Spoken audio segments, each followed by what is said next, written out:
والله ما طلعت شمس ولا غربت إلا وأنت في قلبي. الحمد لله وكفى وسلام على عباده الذين اصطفى.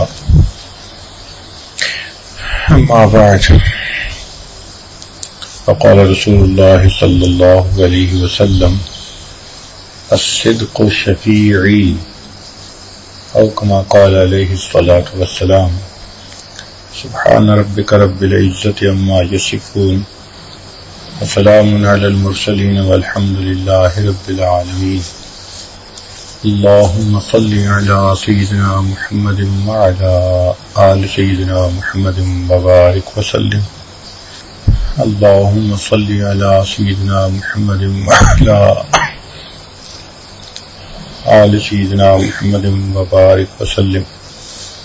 اللهم صل على سيدنا محمد وعلى آل سيدنا محمد وبارك وسلم. الصدق شفیعی، صدق میرا شفیع ہے، سفارشی ہے. صدق کہتے ہیں اصلیت شے یا کسی چیز کی قوت کمال، اس کو صدق کہتے ہیں. اس لیے قرآن مجید میں ایک دعا نقل ہے کہ رب ادخلنی مدخل صدق واخرجنی مخرج صدق. تو مدخل میں صدق سے مراد دخول مدینہ، توجہ کامل، اور مخرج صدق سے مراد خروج مکہ. تو یہ مکہ سے جانا ہو تو بھی کمال کے ساتھ، اور مدینہ میں داخل ہونا ہو تو بھی کمال کے ساتھ. دوسری جگہ اللہ تعالیٰ ارشاد فرماتے ہیں: وَبَشِّرِ الَّذِينَ آمَنُوا أَنَّ لَهُمْ قَدَمَ صِدْقٍ عِندَ رَبِّهِمْ. اور ایک جگہ فرمایا: وَاجْعَل لِّي لِسَانَ صِدْقٍ فِي الْآخِرِينَ. شفیع کہتے ہیں کسی کے مقاصد میں متحد ہو کر شامل ہونا. مثلا سفارش کرنے والا بندہ، وہ بھی بندے کے ساتھ مل کر کسی کام کے ہونے کے لیے کوشش کرتا ہے.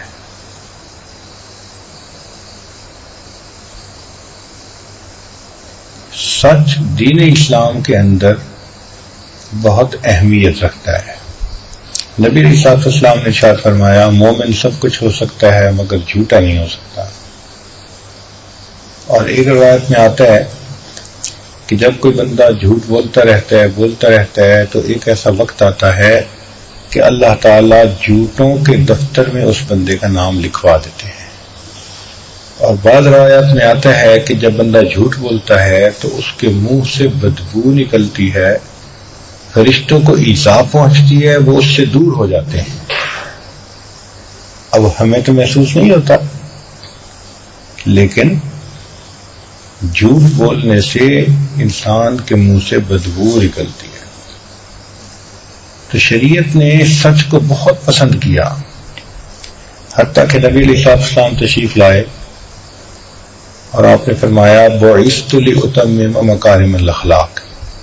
میں مکارم اخلاق کی تعلیم کے لیے آیا ہوں، مبعوث ہوا ہوں. اور وہ مکارم اخلاق کیا تھے؟ سچ بولنا اور سچائی کا معاملہ کرنا. دو الگ الگ چیزیں ہیں. کئی دفعہ بندہ لفظ تو سچ بول رہا ہوتا ہے اور دوسرے بندے کو حقیقت نہیں پہنچا رہا ہوتا. تو ذرا سوچئے کہ سچ بولنا اور سچائی کا معاملہ کرنا. اب مثال کے طور پہ ایک آدمی نے کہیں پہنچنا ہے اور ادھر سے فون آ رہا ہے کہ تم لیٹ ہو گئے ہو، جلدی آؤ، کیا ہو گیا؟ تو وہ پوچھتا ہے کہ تم کتنا دور ہو؟ تو یہ سامنے دیکھ کے کہتے ہیں 2-3 کلومیٹر. اب 2-3 کلومیٹر تو اس نے کہا، لیکن حقیقت میں یہ 23 کلومیٹر دور تھا. وہ 23 کو پڑھنے کا طریقہ اس نے کیا بنایا؟ جی بس 2-3 کلومیٹر دور. تو اگلے کو تو غلط مفہوم پہنچا نا، حالانکہ لفظ تو ٹھیک پڑھ رہا ہے، حرف ٹھیک پڑھ رہا ہے، عدد ٹھیک پڑھ رہا ہے، 2-3 کلومیٹر. تو سچ بولنا الگ چیز ہے، سچائی کا معاملہ کرنا یہ الگ چیز ہے. شریعت کا حسن دیکھیے کہ شریعت نے دونوں کو الگ الگ کہا، کہ ایسا نہیں کہ تم سچ بول کے دوسرے بندے کو دھوکہ دو، نہیں، حقیقت شے سامنے آئے. لہذا دین اسلام میں سچ بولنے کی بہت زیادہ تاکید کی گئی ہے. تو یہ ذہن میں رکھ لیں کہ جھوٹ جتنا بھی تیز بھاگے، سچ بالآخر اس کو جا کے پکڑ لیتا ہے. جھوٹ کتنا ہی تیز بھاگے، سچ اس کو جا کر پکڑ لیتا ہے. لگتا یہ ہے کہ جھوٹ بولنے سے نجات ہوگی، حالانکہ الصدق ینجی، سچ سے نجات ہوتی ہے. والکذب یہلک، اور جھوٹ سے تو انسان کو ہلاکت ہوتی ہے. انسان کا دماغ اس کو دھوکہ دیتا ہے، کہتا ہے جھوٹ بولو جان بچ جائے گی، جان پھنس جائے گی، جان بچے گی نہیں. بچانے والی چیز سچ ہے. تو انسان اگر سچ کی زندگی گزارے تو اللہ تعالیٰ کی مدد اس بندے کے ساتھ ہوتی ہے. سید عمر فاروق لانو کے پاس ایک شہزادہ آیا کسی علاقے کا جو مسلمانوں کا بڑا مخالف تھا. مسلمانوں کو اس نے بہت ایذا پہنچائی تھی، نقصان پہنچایا تھا. تو عمر لانو چاہتے تھے کہ بس اس کو تو سیدھا سیدھا قتل ہی کر دو، خستم جہاں پاک. جیسے وہ دربار میں داخل ہوا تو عمر لانو نے جلاد کو بلایا تو میں اس کی گردن اڑاؤ. مگر آپ کی عادت مبارکہ تھی کہ آپ اگر کسی بندے پر یہ سزا لاگو فرماتے تو اس سے پوچھتے بھی تھے کہ بھئی تیری کوئی آخری خواہش؟ تو آپ نے اس سے بھی پوچھ لیا. اس نے کہا جی کہ میری آخری خواہش ہے کہ میں ایک پیالہ پانی پی لوں. تو میں پلاؤ بھائی اس کو. اب جب پانی لا کے دیا وہ پینے لگتا ہے مگر اس کے ہاتھ کانپ رہے ہیں. تو عمر فاروق لانو نے پوچھا بھائی تمہارا کیا معاملہ ہے؟ کہنے لگا جی مجھے ڈر لگ رہا ہے کہ ادھر میں پانی پینے لگوں گا اور ادھر آپ کا جلاد تلوار چلائے گا اور میری گردن اڑا دے گا، مجھ سے پانی پیا ہی نہیں جا رہا. تو عمر فاروق لانو نے جلدی میں فرما دیا کہ جب تک تو پانی نہیں پیے گا تجھے قتل نہیں کریں گے. جیسے ہی یہ کہا، چالاک آدمی تھا، اس نے فوراً پانی کا پیالہ زمین پہ گرا دیا. کہنے لگے جی اپنے قول پہ پکے رہیں.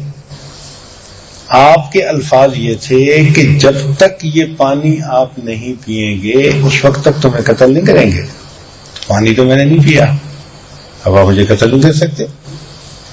کوئی ہمارے جیسا ہوتا تو وہ کہتا ہے الو کا پٹھا، باتیں کرتے ہیں آگے سے، جلدی قتل کرو اس کو. وہ عمر فاروق تھے، انہوں نے اپنے قول کا پاس رکھا. کہنے لگے ہاں بات تو میں نے یہی کی تھی، چلو ٹھیک ہے میں نے تمہیں چھوڑ دیا.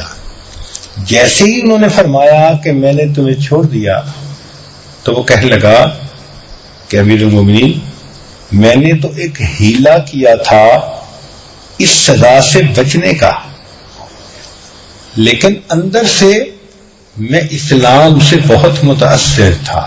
یہ سچ کا مذہب ہے، یہ سچ کا پرچار کرنے والا دین ہے.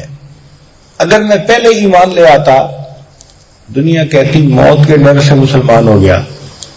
اب آپ نے موت کا حکم تو مجھ سے پیچھے ہٹا لیا، اب میں اپنے اختیار سے کلمہ پڑھ کر مسلمان ہوتا ہوں. اب محسوس کیا ہو رہا تھا کہ یہ شکار نکل گیا، لیکن سچ سچ ہے. تو جھوٹ کتنا ہی تیز کیوں نہ بھاگے، سچ بالآخر اس کو جا کر پکڑ لیتا ہے. چنانچہ صدق کی علامات ہوتی ہیں. ایک تو یہ کہ انسان کی زبان سے جھوٹ نہ نکلے، یہ بڑا مشکل کام ہے. مجھے جب میرے شیخ نے حکم فرمایا کہ بچہ تم محنت کرو کہ تمہاری زبان سے جھوٹ نہ نکلے، تو ہم سمجھے کہ بڑا آسان کام ہے، وسعت کے بعد نہیں بولیں گے. لیکن یہ تو پھر محنت کر کے پتہ چلا دنیا میں شاید اس سے مشکل کام کوئی نہیں. اس لیے کہ انسان ہر وقت تو جھوٹ نہیں بولتا، وہ تو جھوٹ کے موقع پہ جھوٹ بولتا ہے نا. عیب سامنے آ رہا ہو، ذلت کا اندیشہ ہو، غلطی پکڑی جا رہی ہو، تو اس وقت نفس جو ہے نا وہ غلط بات کہتا ہے. ہر وقت تو نہیں کہتا، اور وہ بے اختیار جھوٹ نکلتا ہے. تب جا کے پتہ چلا کہ واقعی جھوٹ سے بچنا بہت مشکل کام ہے. سالوں محنت کرنی پڑتی ہے، سالوں، کہ زبان سے جھوٹ نہ نکلے. انسان ارادے سے بھی جھوٹ بولتا ہے، بلا ارادے کے بھی جھوٹ بولتا ہے. بلا ارادے کے جھوٹ ایسا ہی ہے، فون کر رہے ہیں اور کوئی کام پڑ گیا، کہتے بس 1 سیکنڈ میں فون کرتا ہوں. ابھی 1 سیکنڈ میں تو آپ فون نہیں کر سکتے. تو ہے بغیر ارادے کے، مگر ہے تو جھوٹ، خلاف حقیقت ہے. تو جب انسان محنت کرنے لگتا ہے سمجھ تو پھر لگتی ہے کہ کتنی چیزیں انسان کی زبان سے خلاف حقیقت نکلتی ہیں.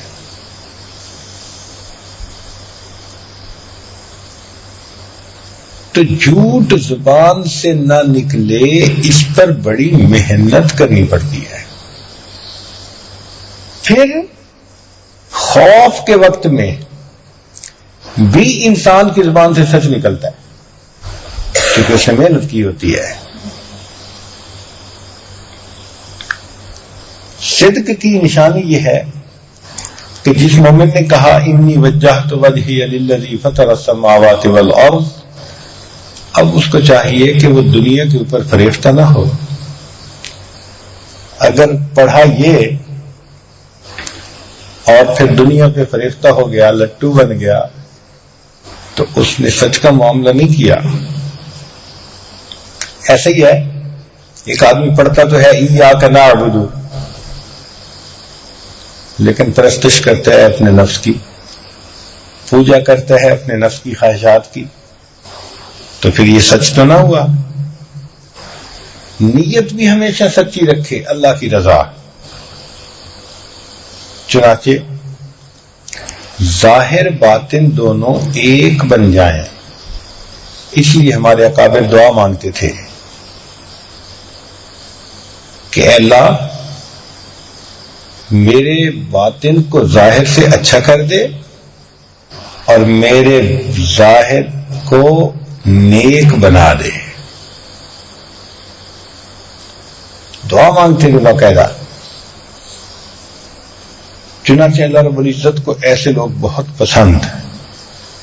یہ ذہن میں رکھیں کہ جو بندہ ہمیشہ سچ بولنے کی کوشش کرے گا اس کا ایک انعام اس کو یہ ملے گا کہ اللہ تعالیٰ سچی زبان سے نکلی ہوئی دعاؤں کو کبھی رد نہیں فرماتے.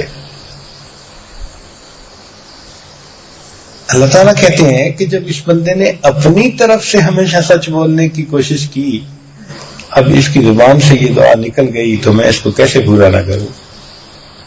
چنانچہ سچ بولنے والے کو کم سے کم انعام جو ملتا ہے، چھوٹے سے چھوٹا انعام، وہ یہ کہ اللہ تعالیٰ اس کی بات کو پورا کر دیتے.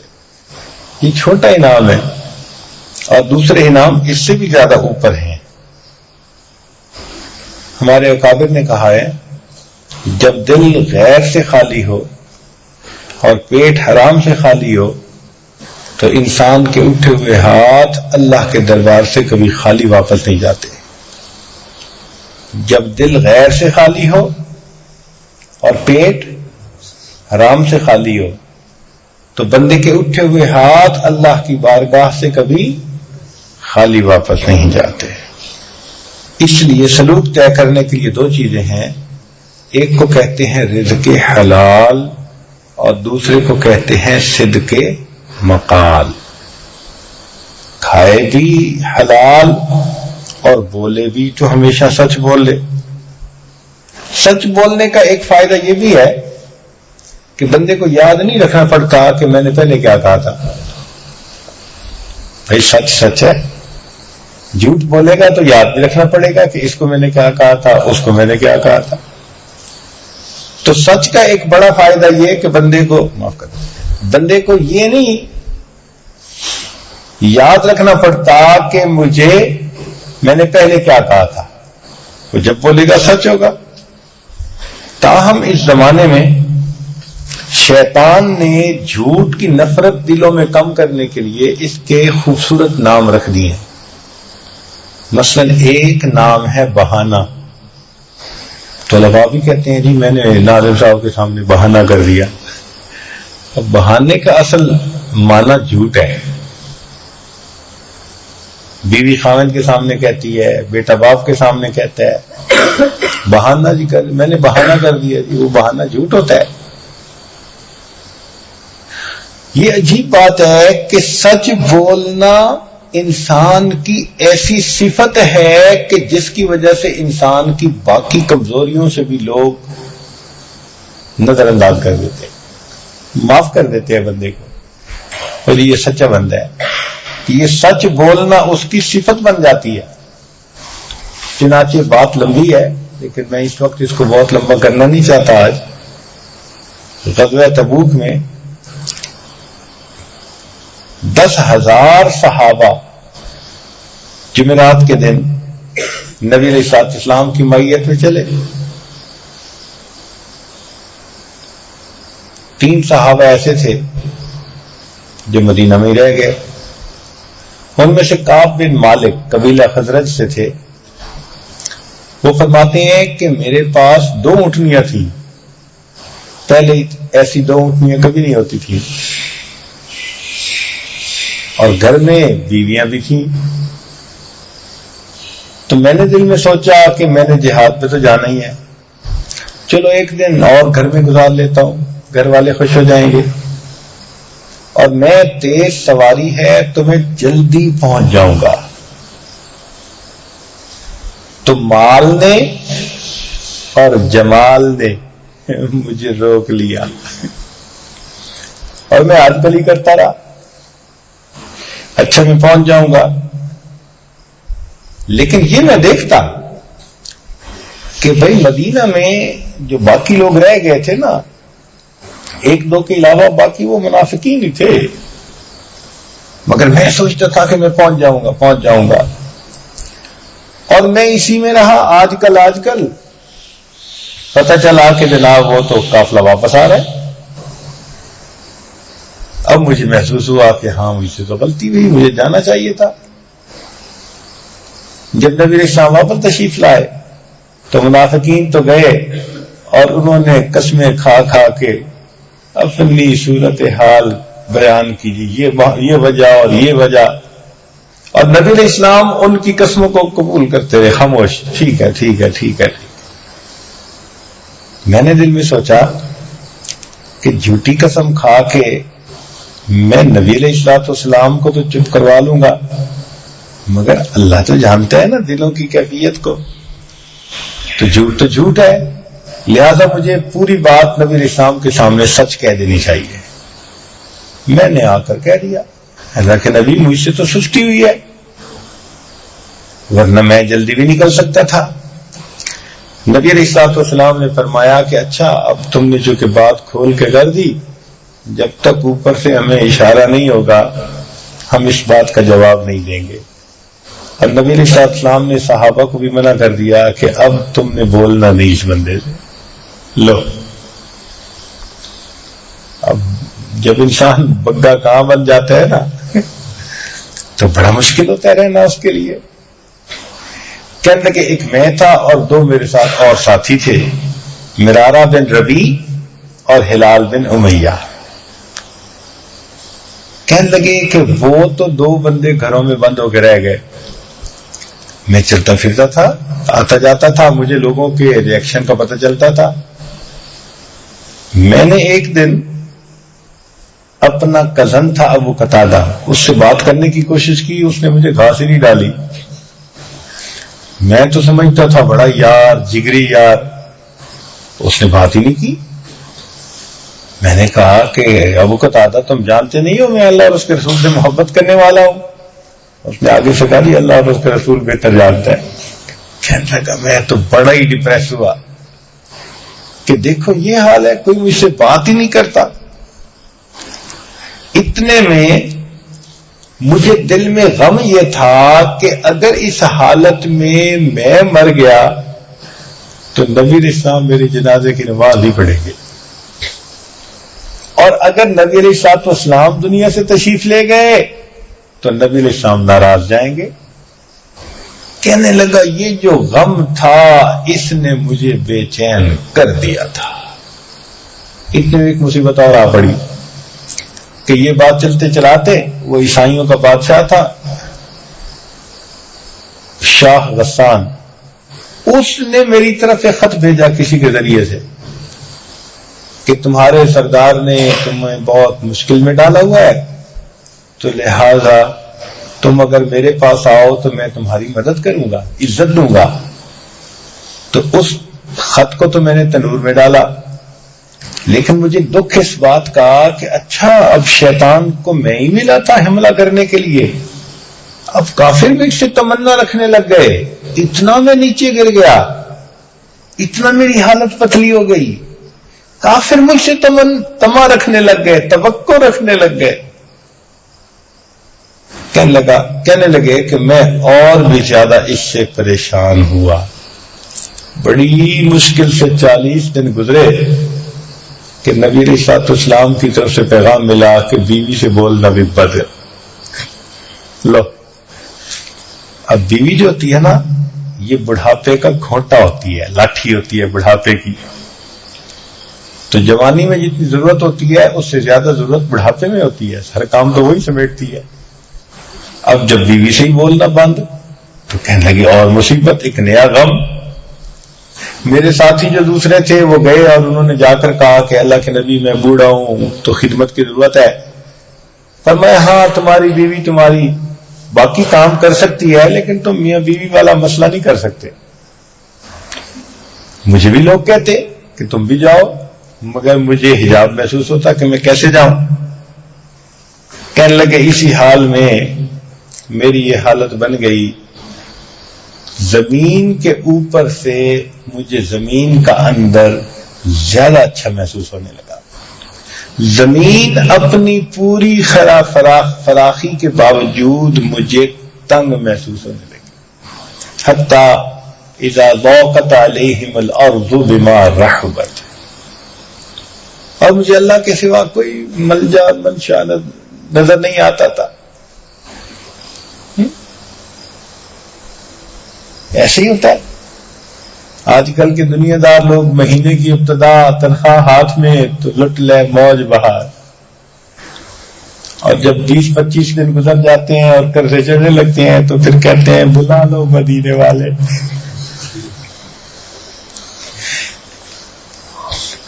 تو بندے کا حال یہی ہوتا ہے، جب دکھ ہوتا ہے تو پھر یاد آتے ہیں. تو کہنے لگے میرا بھی یہی حال، مجھے بھی خدا یاد آئے کہ اللہ بس تو ہی ہے، اور اللہ کی طرف بس رجوع کر کے میں روتا تھا. جب 50 دن گزرے تو نبی علیہ السلام ام سلمہ رضی اللہ تعالیٰ عنہ کے گھر میں تھے کہ وحی کے ذریعے اللہ رب العزت نے اپنے پیارے حبیب صلی اللہ علیہ وسلم کو خوشخبری دے دی اور ہماری توبہ کی قبولیت کی اللہ تعالیٰ نے خبر عطا فرما دی. نبی علیہ الصلوۃ والسلام نے جب بتایا تو حمزہ ابن عمر قبیلہ اوس کے تھے، وہ بھاگے اور مجھے آ کے انہوں نے بتایا. میں اتنا خوش ہوا کہ جو 2 کپڑے میں نے پہنے ہوئے تھے میں نے اسے ہدیہ دے دیا. یہ خوشی کی کیفیت تھی. جب میں آیا مسجد میں تو طلحہ رضی اللہ تعالیٰ عنہ نے مجھے مبارکباد دی. کہنے لگے یہ طلحہ رضی اللہ عنہ کی مبارکباد مجھے کبھی نہیں بھولے گی. واقعی مشکل وقت میں جو محبت کا بول بولے، جو پیار کی نگاہ سے دیکھے، وہ بندے کا احسان کبھی بھولتا نہیں بندے کو.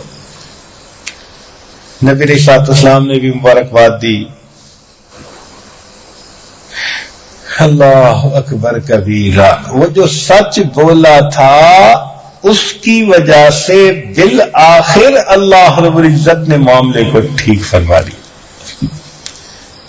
تو اس واقعے سے پتہ یہ چلتا ہے کہ الصدق ینجی، نجات کون سی چیز دیتی ہے؟ سچ دیتی ہے. اور الکذب یہلک، اور جھوٹ جو ہے وہ انسان کو ہلاک کر ڈالتا ہے. چنانچہ مفتی عبداللطیف گنگوہی رحمۃ اللہ علیہ ایک مرتبہ گھر کی عورتوں کے ساتھ رشتہ داروں کے پاس جا رہے تھے شادی میں شرکت کے لیے.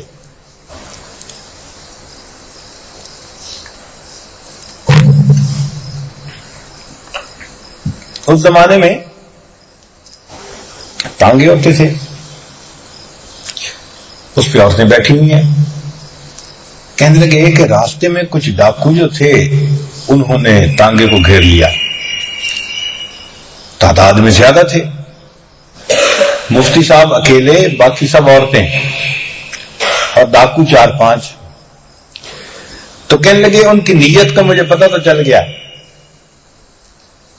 میں نے دل میں سوچا کہ اگر میں ان سے کو مقابلہ بھی کروں گا تو یہ مجھے تکلیف بھی پہنچائیں گے اور عورتوں سے زیور چھین کے بھی لے جائیں گے، الٹا بے پردگی بھی ہوگی. تو میں نے ان کو کہا کہ بھئی تم آرام سے کھڑے ہو جاؤ، بتاؤ تمہیں کیا چاہیے. ان کا جی ہمیں مال سونا پیسہ چاہیے. میں نے کہا بھئی ہمارے پاس جو کچھ ہے ہم تمہیں دے دیتے ہیں، تم عورتوں کو بے پردہ نہ کرو. ان کا ہمیں سے کیا غرض ہے؟ وَمَا لَنَا فِي بَنَاتِكَ مِنْ حَقٍّ وَإِنَّكَ لَتَعْلَمُ مَا نُرِيدُ. ہمیں تو پیسہ چاہیے. کہنے لگے عورتوں کو انہوں نے سب کو فرما دیا کہ جو زیور ہے تم سب کچھ دے دو. کبھی کبھی اپنی عزت بچانے کے لیے اپنے مال کو ٹھوکر لگانی پڑتی ہے. مومن کی یہ شان ہے، اس کی عزت زیادہ اہم ہے بنسبت مال کے. مال تو آنی جانی چیز ہے. کہنے لگے بس کہنا تھا عورتوں نے اپنے سارے زیور، کوئی کانٹے اتار رہی ہے، کوئی گلے کے لاکٹ اتار رہی ہے، کوئی چوڑیاں، کوئی انگوٹھی، اور میں نے ایک رومال میں وہ سارا زیور رکھا اور رکھ کے ان کو دے دیا. ڈاکو بھی کہتے ہوں گے کہ یہ تو بہت اچھا بندہ ہے کہ خود ہی خود اس نے سارا ہمارا کام کر دیا. وہ یہ جو سرائکی کا علاقہ ہے نا، تو یہاں کے لوگ بولتے ہیں نا تو بڑا میٹھا بولتے ہیں. تو مشہور ہے کہ وہاں چور بھی آتے ہیں نا کسی گھر میں، تو آ کے کہتے ہیں کہ میڈا سائیں اللہ دا واسطہ ہے آپ لٹی ونجو.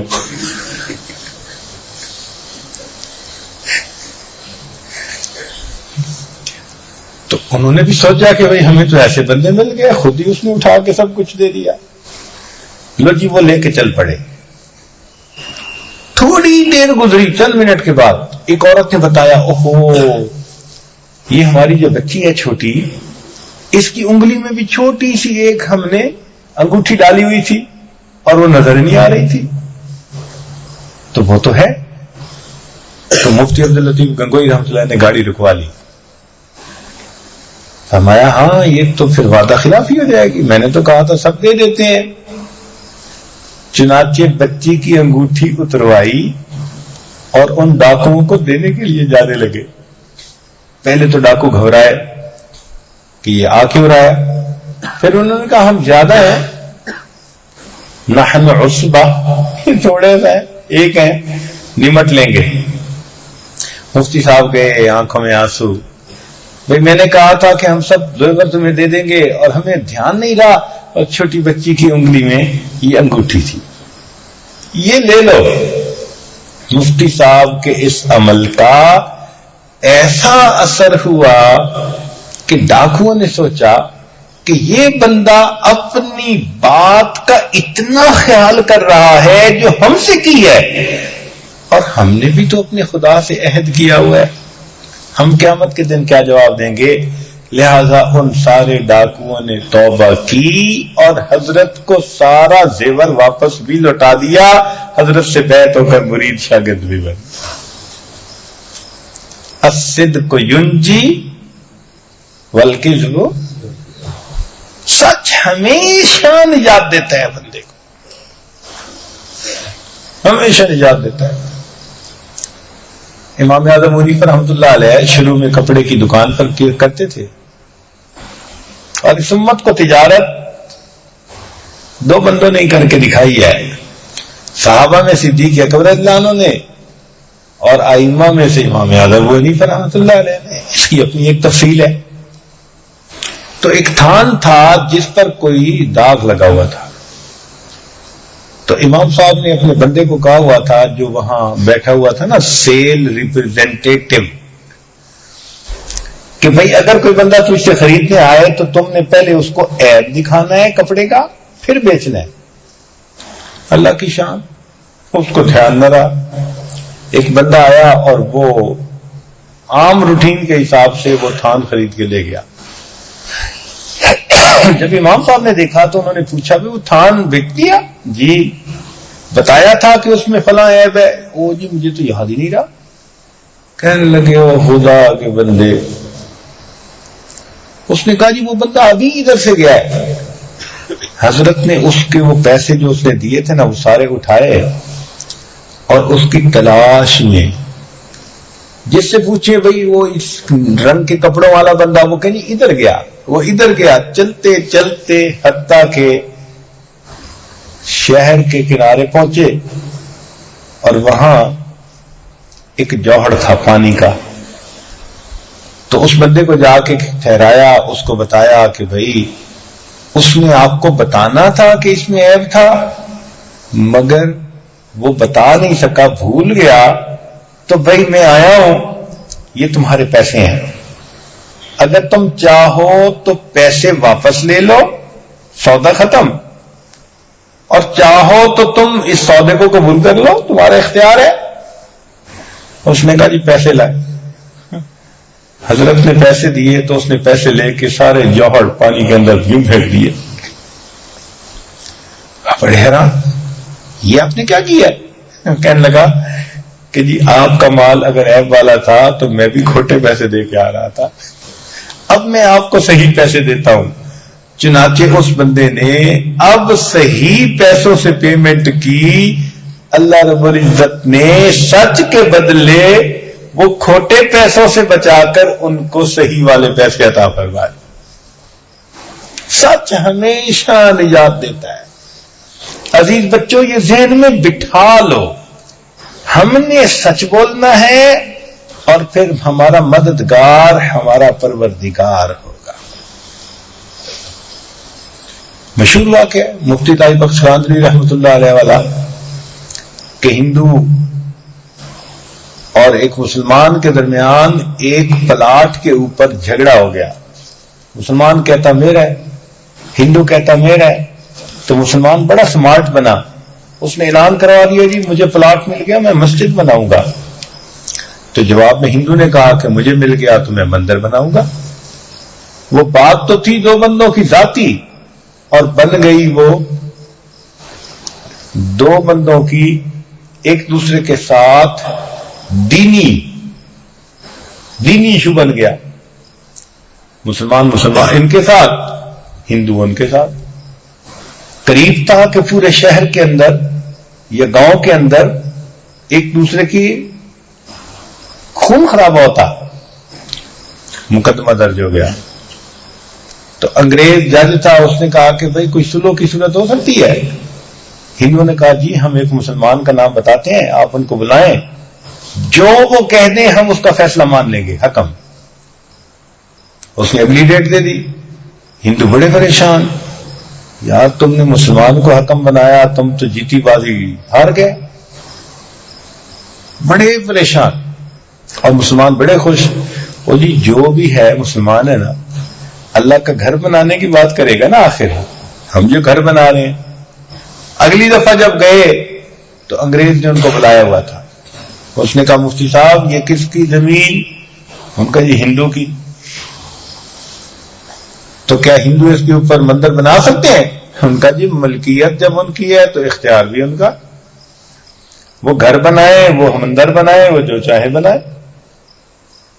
تو اس وقت انگریز جج نے ایک فیصلہ لکھا. اس نے کہا کہ آج کے اس مقدمے میں مسلمان تو ہار گئے مگر اسلام جیت گیا. آج کے اس مقدمے میں مسلمان تو ہار گئے مگر اسلام جیت گیا. جب اس کی یہ بات سنی تو ہندو کہنے لگے کہ جج صاحب آپ نے اپنا فیصلہ تو سنا لیا، ہمارا فیصلہ نہیں سنا. بھائی تمہارا فیصلہ کیا ہے؟ کہ ہمارا فیصلہ یہ ہے کہ جب اسلام اتنا سچائی کا پرچار کرنے والا دین ہے، ہم بھی کلمہ پڑھتے ہیں، مسلمان ہوتے ہیں اور اعلان کرتے ہیں اس جگہ پر ہم اپنے ہاتھوں سے مسجد بنائیں. الصدق صدق نجات دیتا ہے، ہمیشہ منزل پہ پہنچا دیتا ہے.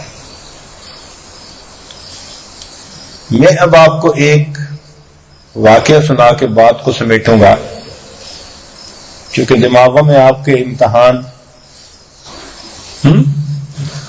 اور دیکھو کتنا بڑا امتحان ہے کہ ادھر امتحان اور ادھر صبح صبح درس شروع کر دیا.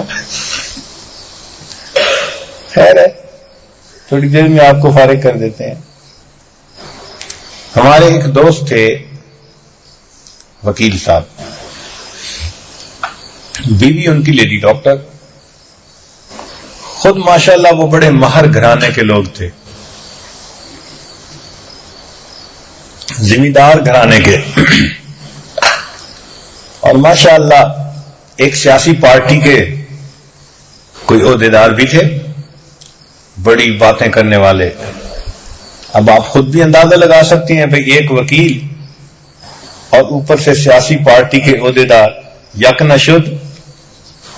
چونکہ وکیل کے بارے میں تو مشہور ہے نا کہ پیدا ہوا وکیل تو شیطان نے کہا لو میں بھی اب صاحب اولاد ہو گیا. تو لوگ تو یہ سمجھتے ہیں، وہ کہتے ہیں کہ جی میں 50,000 روپیہ مہینے کے کماتا تھا. یہ وہ زمانہ ہے جب انجینئر کی تنخواہ بھی 2,000 اور 3,000 ہوتی تھی. اس زمانے میں 50,000 کماتا تھا. اللہ والے کی صحبت میں آ گیا، اللہ والوں نے سچ کی بات کہی، اس بندے کے دل میں اتر گئی. اس نے سوچا کہ میں آج کے بعد جھوٹ نہیں بولوں گا. اب بتاؤ، وکالت کا پیشہ اور دل میں نیت کیا کہ میں جھوٹ نہیں بولوں گا. بیوی سے مشورہ کیا، اس نے کہا میں لیڈی ڈاکٹر ہوں، خود کماتی ہوں، میں آپ کو تنگ نہیں کروں گی، جو مجھے مل رہا ہے وہ بھی آپ ہی کا ہے، ہمارا گھر کا خرچہ چلے گا. آپ نے نیکی کی نیت کر لی، اب آپ بے شک وکالت کا پیشہ چھوڑ دیں، کچھ اور کر لیں. ان کا نہیں، پیشہ تو میرا وکالت ہے، پروفیشن ہے، میں اب چھوڑوں گا تو نہیں. لو جی وہ دفتر آئے اپنے چیمبر میں اور آ کر انہوں نے اعلان کیا بھائی میں آج کے بعد جھوٹ نہیں بولوں گا. اب آپ کو پتہ ہی ہے آج کل کہ مقدمے، عدالتیں، سچ پہ بھی بندہ ہو تو اس کو اپنے آپ کو سچ ثابت کرنے کے لیے جھوٹ بولنا پڑتا ہے. ایسا معاملہ ہے. اب اس کے بعد بندے آئے مقدمہ لے کے، تو وکیل صاحب نے پوچھا بھائی تم سچ پہ ہو یا جھوٹ پہ؟ نہیں جی نہیں، اسی تو بالکل سچے جی. تو وکیل صاحب نے آگے سے کہہ دیا کہ میں تمہارے مقدمے کی پیروی تو کروں گا، اگر پیروی کے دوران مجھے پتہ چل گیا کہ تم جھوٹے ہو دوسرا سچا ہے تو میں پیروی چھوڑ دوں گا. اب ایسے بندے کو کون وکیل بنائے؟ ان کا اچھا جی ہم سوچیں ذرا، وہ سوچنے گئے اور گئے. کون آئے واپس؟ چنانچہ ان کے پاس کوئی مقدمہ لے کے نہیں آتا. سارا دن اسی طرح فارغ بیٹھ کے آ جاتے. 1 سال گزر گیا، حتیٰ کہ جی وہ وکیل صاحب جگ دا ہاسا بن گئے. جو دیکھتا وہ ہنستا. وکیل ہے جی، پاگل ہو گیا ہے جی، لگتا دماغ پہ اثر ہو گیا ہے جی، اور جی کسی کے پاس جاتا ہے اس نے کوئی جادو کر دیا ہے جی. باتیں لوگوں کی، حتیٰ کہ جج آپس میں باتیں کرتے اور ان کے بارے میں حیران ہوتے کہ دیکھو آج کے زمانے میں یہ کیا کر رہا ہے. یہ کہتے میں جاتا اپنے دفتر میں بیٹھ کے خالی واپس آ جاتا. 1 سال ہر بندہ مذاق کرنے والا اور میں ہر بندے کے مذاق کو برداشت کرنے والا. دل میں نیت پکی تھی مولا جھوٹ نہیں بولنا. اب آپ اندازہ لگائیں کہ دنیا میں ایسے بھی لوگ ہیں پکے من کے سچے. 1 سال جب گزر گیا کہنے لگے امتحان ختم ہو گیا، اللہ کی مدد شروع ہو گئی. کیسے کہ ساری دنیا تو جھوٹی نہیں ہے نا، کچھ لوگ سچے بھی تو ہوتے ہیں. تو جو نیک دیندار، کوئی تبلیغ جماعت والے ہیں، کوئی مدارس والے ہیں، علماء کے ساتھ تعلق، پیروں سے بیعت، ان میں سے ایک بندے نے سوچا کہ یار یہ بندہ کہتا ہے کہ میں نے جھوٹ نہیں بولنا، تو میں تو سچا ہوں، میں اس کے پاس کیوں نہ جاؤں. وہ آیا اور اس نے کہا جی کہ میرا مقدمہ میں بالکل ٹھیک ہوں، سچا ہے، آپ پیروی کریں. وکیل صاحب جی مقدمے کو لے کے عدالت میں گئے. جج صاحب نے دیکھا ہے یہ وکیل صاحب، یہ وکیل بن کے آئے ہیں. انہوں نے تھوڑی سی جو تحقیق کی تو پتہ چلا کہ اس وکیل کے ساتھ جو بندہ آیا تھا واقعی سچا تھا. انہوں نے جلدی سے اس کے حق میں فیصلہ. اب مقدمہ جیت گئے. تو جب نیک لوگوں نے دیکھا کہ بھائی مقدمہ تو یہ جلدی جیت جاتا ہے، وہ سارے آنے لگ گئے اس کے پاس. اور جج اس کی شکل دیکھ کے اس کے حق میں فیصلہ کہ ہمیں تحقیق کرنے کی کیا ضرورت ہے، اس نے پہلے ہی کر لی ہوگی. ایک اس کے حق میں فیصلہ، دوسرا، تیسرا. اب جناب لوگوں کا ہجوم ہو گیا. کہنے لگے کہ اگلے 1 سال میں جھوٹ بول کے 50,000 مہینے کے کماتا تھا، سچ بولنے پر اللہ نے مجھے 1,00,000 مہینے کا عطا فرمایا. 1,00,000. سبحان اللہ. اللہ کی مدد آ گئی، عزتیں بھی مل گئی. لوگ کہتے جی ہاں بالکل بندہ ہو تو ایسا ہونا چاہیے جی، بڑا اچھا بندہ، واہ واہ بھی ہر طرف سے اور مال پیسہ بھی خوب مل رہا ہے. لو جی اسی دوران حکومت کی ایک تجویز آئی کہ جو پرانے وکیل ہیں نا ان میں سے کچھ وکیلوں کو جج بنانا چاہیے. تو جب مسئلہ چلا تو جو فیصلے کرنے والے تھے ان کو سب سے پہلے ان کا نام پہنچ گیا. بھائی جج بنانا ہے تو پھر ایسے وکیلوں کو بناؤ. لو جی کہنے لگے کہ سب سے پہلے میرا نام گیا اور اللہ تعالیٰ نے مجھے وکیلوں سے اٹھا کر ججوں کی فہرست میں شامل کر دیا. یہ واقعہ سناتے تھے اور مجھے کہنے لگے کہ حضرت جب جھوٹ بولتا تھا تو فرش پہ کھڑا ہو کر یسر کرتا تھا، میں نے سچ بولنے کی نیت کر لی، اللہ نے مجھے فرش سے اٹھا کے عرش کے اوپر بٹھا دیا، عدالت کے کرسی پر بٹھا دیا. اب لوگ میرے سامنے آ کے مجھے سر کہتے ہیں. تو بھائی اگر آج کے زمانے میں وہ بندہ زندہ ہے، آتے ہیں ہمارے پاس، آج کے زمانے میں وکیل اگر یہ نیت کر لیتا ہے اور اللہ اس کو سرخرو کر دیتے ہیں، تو پھر عزیز طلباء کون ہے جو کہے کہ یہ جھوٹ کے بغیر گزارا نہیں؟ کوئی کہہ سکتا ہے؟ تو آپ لوگ آج دل میں ارادہ کریں گے یا وعدہ کریں گے؟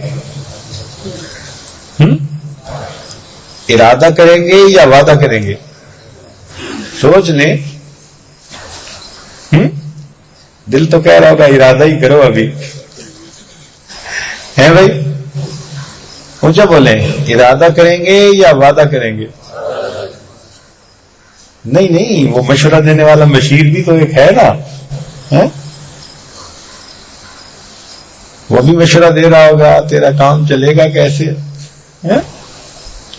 تو بھائی ارادہ یا وعدہ؟ اپنے دلوں میں وعدہ کر لیجئے، آپ اپنے دل میں وعدہ کریں گے، سچ کی برکت سے اللہ تعالیٰ آپ کی زندگی کی پریشانیوں کو ختم کر کے آپ کو خوشیوں بھری، کامیابیوں بھری، عزتوں بھری زندگی عطا فرما دیں گے۔ اللہ تعالیٰ ہمیں سچی اور سچی زندگی گزارنے کی توفیق عطا فرمائے۔ ہزار خوف ہو لیکن زباں ہو دل کی رفیق، یہی رہا ہے ازل سے قلندروں کا طریق۔ وآخر دعوانا ان الحمد للہ رب العالمین۔ سبحان ربی العظیم، اللہم صلی علی سیدنا ربنا ظلمنا انفسنا وإن لم تغفر لنا اللهم هب لنا صلی اللہ تعالی علی حبیب سیدنا محمد اجمعین برحمتک۔ جزاکم اللہ خیرا۔